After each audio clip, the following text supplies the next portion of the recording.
Good afternoon. We're quickly approaching another significant step in team development. We're excited about playing a home game in Heinz Field in front of our fans. It's been a long time since we've been able to do that and feel the energy and emotions that they provide and to work to entertain them in this venue. And so that's an exciting thing, not only for some new ones, but some guys that have been here that hadn't experienced that. You know, we got some second-year players, guys like Claypool and others that hadn't had that experience. So we're really excited about playing at home and playing in front of our fans on Saturday evening. It's just another good step in our development individually and collectively. You know, this will be the third stadium that we've stepped in. We put together some semblance of planning and strategy relative to this game, and so it's reasonable to expect an increased level of execution. The fact that this is the third time that they've been in the stadium, I think that's also a reasonable expectation. I'm looking for the cohesive things to come together, not only the individual work and displays of skill and development in those areas, but the collective. You know, things that have been often talked about during this process is the collective cohesion and development of the offensive line. Excited about seeing that continually, among other things. You know, and more than anything, we just want to see them gain football intellect that's really born out of playing the game. The twists and turns, the ebb and the flow. Fluidity is important for us, being engaged in the game, offense, defense, special teams. You know, things such as 11 men on the field and fluidly moving 11 on and off the field, and recognition of play clock related things and things of that nature is important to us as well.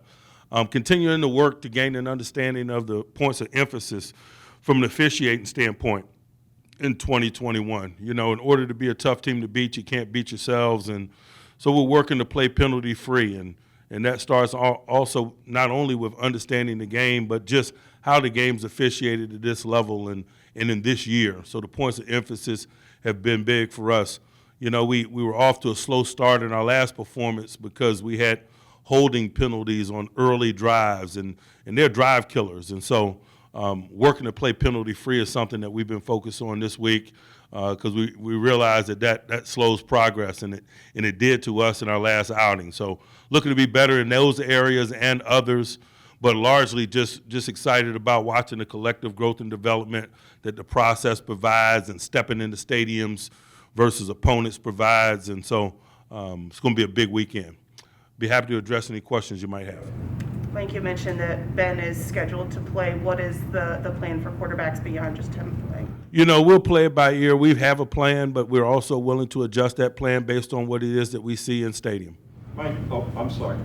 What is your plan for Joe Schobert? Are you inclined to play him a little bit more to get him assimilated a little bit?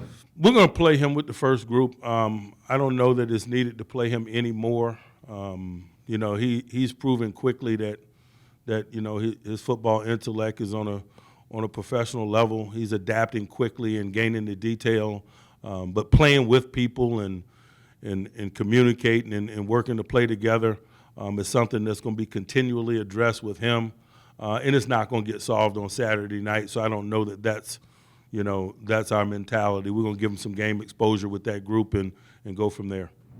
Are you able to say how much time you're going to give Ben to work with the offense?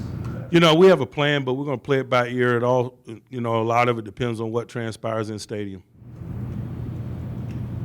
With the extra week now before the regular season starts, I know you played the Hall of Fame games. This is your third game anyway. Do you consider playing the starters since there's 2 weeks before you know what I'm saying, make that your third game? I'm just focused on this week. We'll deal with next week, because in reality we can have a plan regarding next week, but what transpires in this stadium could alter those plans. So I'm not going to make any bold generalizations about our plans regarding next week.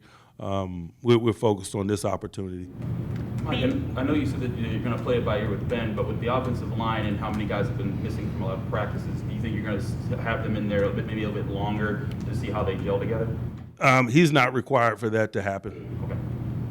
Beyond Ben playing for some amount of time, is there any emphasis on getting Dwayne Haskins with the ones for any amount after he's been playing with largely the twos? Not in this particular instance, no. You know, the emphasis for this outing as it pertains to the quarterback position is getting Ben his first in-stadium exposure of the preseason, and we'll go from there. Will you get guys like Cam Hayward, Joe Hayden, maybe Minka, they get them? We'll have an open door mentality regarding participation. We hadn't finalized participation to this point. All that are healthy will have an opportunity to play in the game. We'll determine what level of health that is as we get closer. Just know that we're inclusive in terms of our mentality regarding player participation in this one. Is Claypool healthy enough to go? Any update on him? Just like the others, we'll have an inclusive mentality. We're not ready to draw the line in the dirt here over 48 hours out from the contest. We'll gain some clarity about he and some others as we get closer.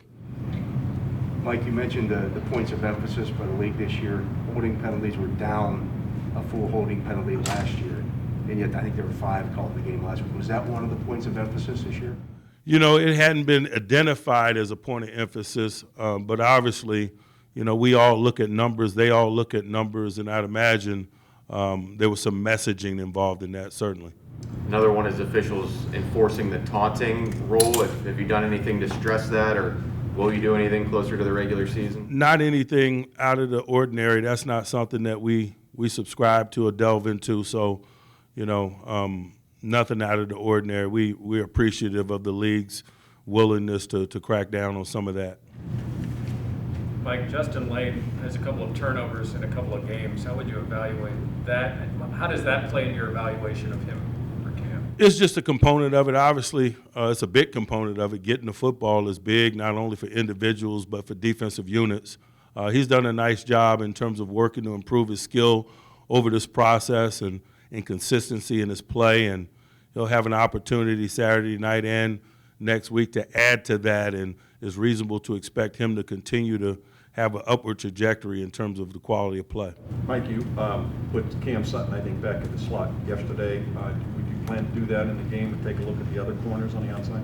You know, we've got different type of slots. We got possession down slots or 2-minute slots. We got 1st and 10 slots. You know, we work on a lot of people to provide a lot of opportunity there. Cam has been a guy that's played some in there during the course of his career on possession downs, and so we were working some possession down things yesterday in that regard. But we'll continue to cast a wide net and look at a variety of candidates regarding that interior nickel or sub package play. It's not just there's not just a cookie cutter. There's not just a nickel. They're 1st and 2nd down nickels. They're 3rd down nickels. They're 2-minute nickels, and so versatility is things that we value, and we're gonna utilize that situationally, no doubt. You put some game plan type things in this week. You have the Lions on the schedule later this year. Does that make the execution of those things maybe a bit more prominent than it normally would for a preseason game? No, boy, there's a lot of things that's going to transpire between now and the next time we see them, for them and for us. I'd imagine that both teams are focused on the here and now and their development and where we are in our journey to this point. With Stephon being out, has that allowed Chris Wormley and other guys to step up and take advantage of those opportunities? You know, whenever someone misses time, I always say one man's misfortune is another man's opportunity, and he's missed some time and has provided a lot of reps for a lot of men. Mike, do you have a timetable for Stephon coming back? I don't. I hadn't asked a lot. I know that he's had good days. I know progress has been made. I know he'll be excited to get back out there with his teammates, but really I've been focused on the guys that are participating. Is it purely a conditioning thing with him, or is he dealing with an injury? You know, I don't have to, provide any color to injury status or anything of that nature this time of year, so I won't. Your punting situation so far, you've had them each take a game. Do you want to keep doing that, or since it's in stadium? We intend to utilize both guys in this game. How we do that is yet to be determined, but we're going to utilize both guys in this football game, not only in terms of punting but holding as well. Is there any plan or update on TJ's status in terms of once we get past this game, practicing or anything? Or? None as I sit here today, no. Anyone else? Mike, has Zach Gentry kind of established himself as a 3? What do you think of his progress? You know, he's had great progress. We're not ready to paint with a broad brush yet in terms of dividing the labor up or identifying roles, but he's done a nice job, and he's particularly utilized his skill set that's a little bit different than others in the room. You know, Zach is 6'8", 280 plus, and so it's reasonable to expect some of those skills to turn up in line of scrimmage play and in blocking and in the run game, and it has.